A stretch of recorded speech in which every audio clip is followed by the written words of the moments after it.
你怀孕的事，太医已经告诉朕了。就算太医不跟你说啊，你也知道了。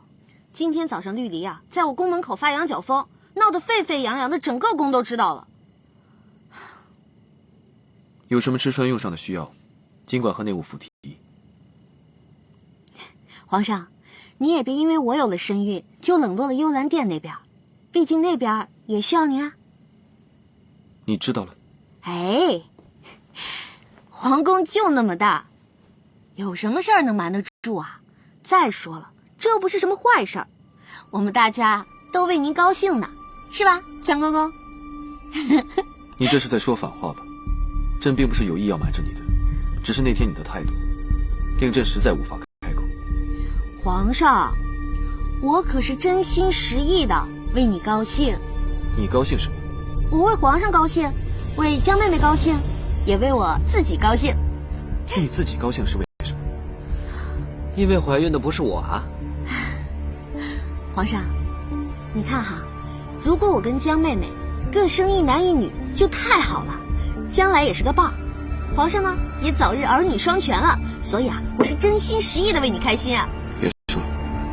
哎呀，皇上，你可千万别因为我冷落了江妹妹，你就大胆放心的去照顾她啊。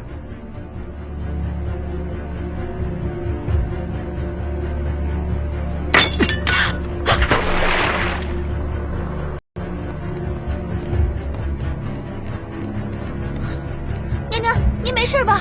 有没有伤到？快让我看看。没事。齐胜啊，这是在和自己发现。皇上真的没有打您吗？刚才动静那么大，快让我好好看看。没事儿。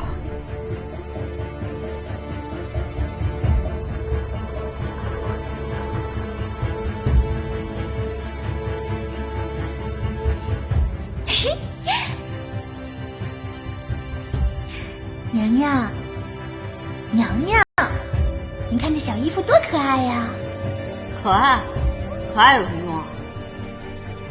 您真就不打算自己生一个？我？让我去生孩子，还不如让我去死。等您真有了孩子呀，就不会这么说了。